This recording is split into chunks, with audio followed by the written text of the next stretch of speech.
but what did his performance last night tell you? Told me something I already knew, that money talks. And James Harden started to read the headlines that shifted from, oh, you're not playing up to your potential. Oh, you look sorry. Oh, you're a shell of yourself. Oh, is those the ashes of James Harden on the court?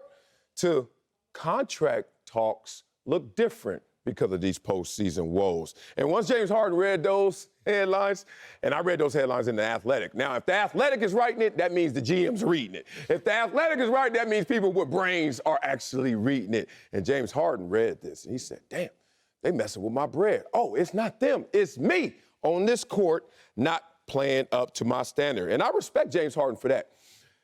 His love language is that dough. That's what he speaks. He speaks that money talk. And he started to respond. But on the court, a couple things happened as well. Obviously, getting Joel Embiid back the last 2 games has done wonders for James Harden because this is exactly what he signed up for. When you get traded and you're James Harden, you weren't traded and then sign up to be the leader of the Philadelphia 76ers. You signed up to be a part of Joel Embiid's team as his Robin. First 2 games of this series, he had to be Batman. And we saw him, 18 points a game, not looking like James Harden. Since the return to Embiid, 24 points a game, shooting 41% from 3. That's James Harden. In this role, in this situation, because of circumstance, James Harden's going to thrive when Joel Embiid is out there eating up space and getting his buckets. The injury to Kyle Lowry certainly didn't help the Miami Heat in terms of his hamstring. So you add all that up. James Harden certainly responded to the money talks, knowing that he got his guy back, and the other team being compromised leads to James Harden, vintage performance. I love it. What I learned from James Harden, James Harden never lacked the skill to make the shot. He only lacked the will to take the shot. Okay. And that was what I was trying to figure out. James Harden, has he lost it? Nah. He ain't lost the skill to make the shot. He just lost the will to take the shot. Do y'all realize James Harden attempted 9 field goals in the 4th quarter last night? James Harden hasn't attempted 9 field goals in a half in the playoffs. 9 field goals in 1 quarter. He hadn't attempted 9 field goals in a half. James Harden attempted 18 field goals on the game last night. There you go. James Harden only attempted more than 18 field goals twice in his whole Sixers tenure. 30 games now. So you telling me that less than 1 out of every 10 games in Philly is James Harden even attempting as many shots as he attempted last night. He don't lack the skill, y'all. He lacks the will. Yeah. Look at the numbers. In Houston, he was shooting 20 shots a game. In Brooklyn, he was shooting 16 shots a game. But in Philly, only 14 shots a game if you were to round up. Harden never lacked the skill. He lacked the will. And last night, I was reminded it's not a skill issue. It's a will issue. I said it on the show on Thursday. It seems as though every single NBA analyst wants it more than James Harden. Until last night. Most telling moment, 9 minutes, Sel, 13 seconds left in the game. Talk to me. Between the legs, step back 3. Oh, yeah, James Harden. Bing, bing, step back, bucket.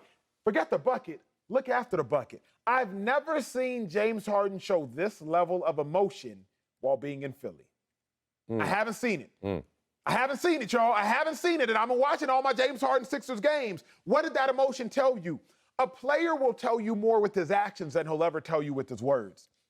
I remember getting ready for the combine in college. My brother would tell me, because my brother went to the league right before I did, and he came back and he told me, he was like, hey, they hit hard. Oh, he said, show more excitement after you make a big play in college. I said, why? He said, because scouts are going to look and they're not going to know whether you love the game or not if you don't show that much excitement. He's like, I'm starting to hear through the grapevine, people are questioning whether you actually love the game because you make a tackle and get back up. As you know, oftentimes I played smarter, not harder. Did not always work to my advantage. I make a big play at Texas, go back to the huddle, because I'm all about conserving energy. Then halfway through my senior year, I'm doing all the extras because oftentimes people are reading into that. For James Harden, I don't think his body language was that calculated. I think genuinely he just finally cared. I don't know what got into him. You telling me it's the money. I feel it.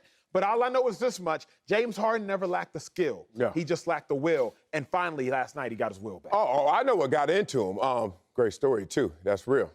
That's why I was Wild Style. My first nickname was Wild Style because I was like, anything I do, y'all gonna know I did it just because I know it adds up in your head, then it adds up on this check. Here's the thing. James Harden was relieved that Joel Embiid was playing again. And the first game, I don't know if it's shock or just disbelief or not a full trust that you're getting Joel Embiid back. James Harden goes out there and they score 20, they win the game, they blow him out. Second game, oh, he's back and he's Embiid? Okay, shoulders down. Let me tell you what happens to James Harden as he slides into the second role, as he slides up into the Robin second fiddle role.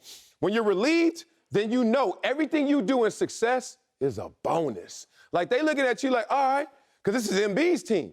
But when you mess up, all of a sudden you feel a little different about it. You're like, dang, I'm messing up, but this is still not my team. This is how James Harden is thinking about it. It's his team. It's almost like you get a chance to hide, because I've been a backup before. The closest thing you can say is being the Batman and Robin in football. And when you're the backup or the guy that they're not really double teaming, then every time you go out there and get something, y'all add that up too. But when I mess up, hey man, don't act like I was supposed to be the one out here dictating terms. That's supposed to be Joel Embiid. That guy, to me, James Harden, looks like a relieved player. Like I could fit into the role that I mentally designed and that I was actually told that I was going to play in Philadelphia. James Harden still got the skills, as you say, still got the will. But now he's in a situation that he was told that he could help build with Joel Embiid being the hammer of this team. The only question now is it going to be too little too late? Because what this might be for James Harden, we all had this one teammate who, as you and I have discussed before, just be sandbagging. They're saving they're saving their energy until the very end when they can kick. Or in track and field, that individual who's just very calculated and is just drafting off of the leader in the race, and they're like, in the last 100 meters, I'm gonna go get him. That could be James Harden. Like, you know what? I'm going to wait until the very last moment these Sixers need me, and then I'm going to kick it in gear. You said it on Thursday's show. You were talking about Harden. Harden was like, the series don't start till the road team win a game. Harden wasn't sweating at all when the Sixers were down 0-2.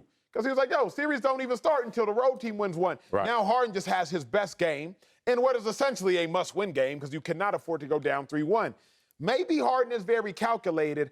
Now the question is just going to come down to, is it too little, too late? But I'll say this here, Sel. What's up? Harden better not be a prisoner of his own success. Because now that we know that you're still capable of it, we're expecting it every game going forward. 31 points for James Harden is not at all impressive for James Harden. He used to do 31 points in Houston every night. I believe he had some of the most consecutive 30-point games in NBA history. He did. So now, James Harden, we know you're capable of it. Oh, you better give it to us every day going forward. Yeah, but it's not that. It's not about capability. It's not about skill. It's really not even about will. Let's say what it really is about. It's about reverence, deference. It's out of respect. And it's not even like a healthy respect. It's a competitive respect. If James Harden goes out there and does what he wants to do, buckets, buckets, buckets, and forgets this is Joel Embiid's team, it's the same dynamic that happened to the Miami Heat year one with Dwayne Wade in-house and then LeBron James joining. LeBron James knew he was better than Dwayne Wade, but LeBron James had to be careful how he demonstrated he was better than Dwayne Wade. And they lost their first finals series. And I remember talking to one of the coaches on staff. I said, damn, dog, how y'all lose? He said, because LeBron wouldn't snatch the keys from Dwayne. Next year, I think Dwayne gave him the keys, and LeBron was like, look, I'm coming for the snatching of these keys. But the point is, when you got two guys who are highly qualified, neither one of them wants to be the guy that steps on the other one's toes. But at this point, it's Joel Embiid's team. And when James Harden was by himself, I don't think he could carry it to the fullest. But now he has his boy with him. He's just going to sit back, let him draft, and let us go get it. It almost sounds exactly like what Steph Curry did when Kevin Durant showed up. No. That's exactly what it sounds like. Not like the Steph same. Curry was just like, you know what? They Kevin won the Durant, first year. I don't want to step on your toes. No. I know I'm the best player, but Kevin Durant, for the sake of the team, I knew we got to get here. That's exactly what it sounds it's not. like. Can we just go to break? Or you want to go to break because you feel like you got to. Oh, he was like, Steph, give me them keys, little.